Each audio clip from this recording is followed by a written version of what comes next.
We're finishing our review of quadratic functions and equations with thinking about the vertex of a parabola, how to calculate the vertex, how to use the vertex of the parabola to help us draw a graph, and then how to write the equation of a parabola if we have the vertex rather than the x-intercept.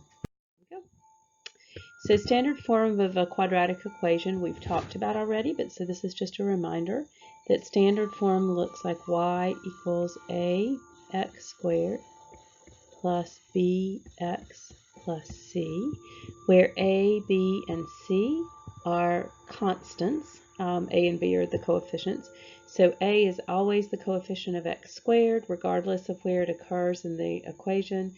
B is always the coefficient of x, and c is always the constant. So sometimes parabolas are given to us in standard form, and we saw that yesterday. If we have a parabola given to us or a quadratic function given to us in standard form, then we know that we can find the zeros or the x-intercepts by letting y equal 0 and either factoring or using quadratic formula. Then factor or quadratic formula. We know we can find the y-intercept by letting x be 0, and that's usually pretty straightforward. And then we can find the vertex by letting the x value of the vertex equal negative b over 2a, and then plug in to the equation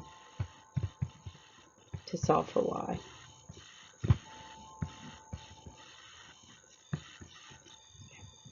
So here's an example. We're given a quadratic function in standard form. We're asked to find the vertex, the axis of symmetry, the y-intercept, x-intercept, and the graph. So let's start with finding the vertex. I'll call that part A. The vertex, the x value of the vertex is negative b over 2a. So from what I have there in my standard form of the equation, negative b is going to be the opposite of negative 6. So 6 over 2 times a is 1. So 6 divided by 2 is 3. Then in order to find y, once I know x, I can just substitute x into my equation. So I would have y equals 3 squared minus 6 times 3 plus 8. So that's 9 minus 18 plus 8. So y is negative 1. So the vertex, make it kind of a little v there, is the order pair 3, negative 1. The axis of symmetry always goes through the vertex. It's the vertical line through the vertex. So once I have the vertex, the axis of symmetry is pretty easy to come by. X equals 3. So that vertical line through 3. The y-intercept means that I let x be 0. So if x is 0, the y-intercept is 8. So I have the point 0 and 8. And then the x-intercepts, I let y be 0. So I have 0 equals x squared minus 6x plus 8. And I'll run out of room there. To give myself a little more room, 0 equals multiplying to make positive 8 and adding to make negative 6. So x minus 2 times x minus 4. And so my two intercepts then are x equals 2 and x equals 4. Or the order pairs 2, 0 and 4, 0. I don't have any room to sketch it here, so I'm going to let you sketch it on your own, but I would just plot those points, note that the parabola is opening up, and play connect the dots. Vertex form of a quadratic equation, quadratic function, looks like this. Y equals a times x minus h squared plus k. And the vertex of the quadratic function then is just sitting right there waiting for me to notice. It's the opposite of what's with x, so h, and then k, the other constant that's there. So if I have an example here, I'm being given a function. It's quadratic. I know it's quadratic because the x is squared. Now being asked to find the vertex, axis of symmetry, y-intercept, and x-intercepts. So essentially what I just did a moment ago.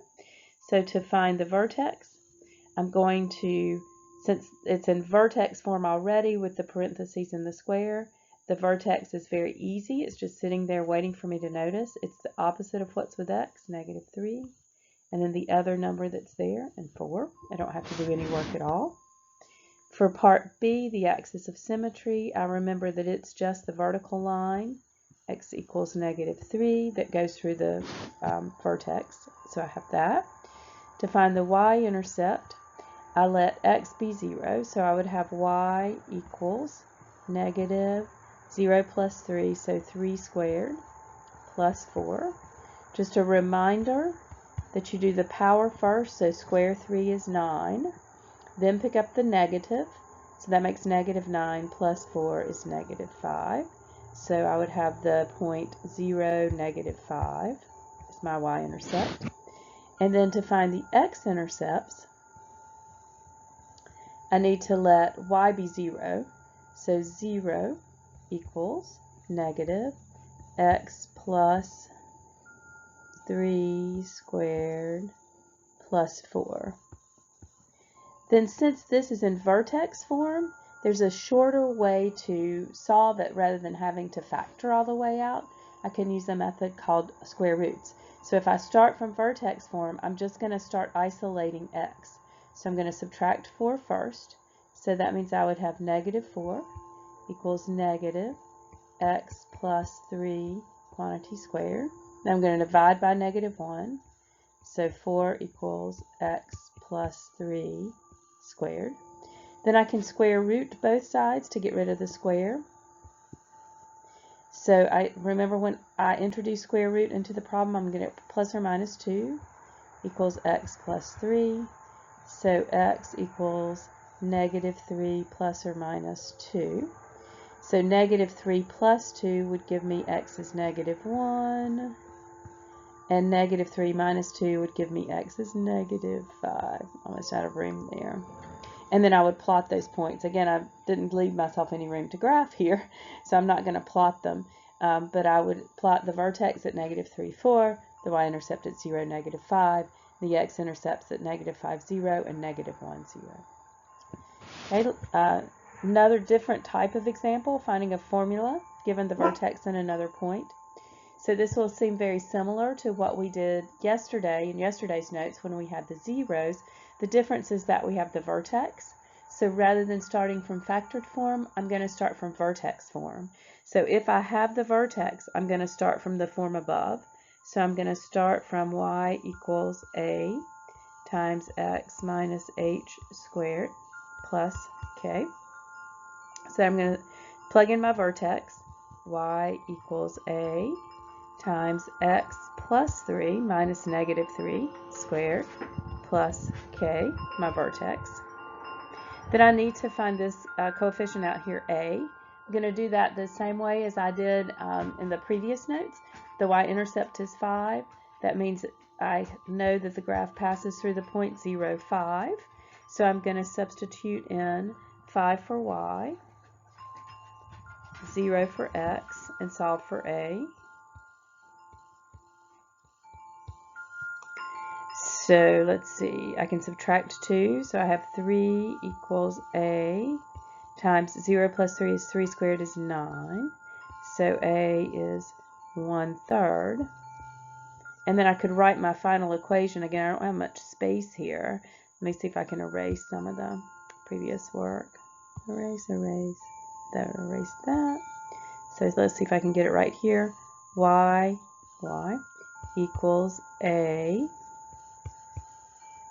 times x plus 3 squared plus 2. I have it all there. All right. And this is kind of a table that summarizes what we've done so far. I just wanted you to have a look at it in case you want to print it out for your notes. We'll fill this in today in class.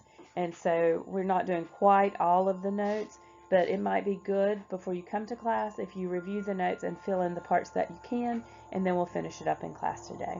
All right, that's it for today.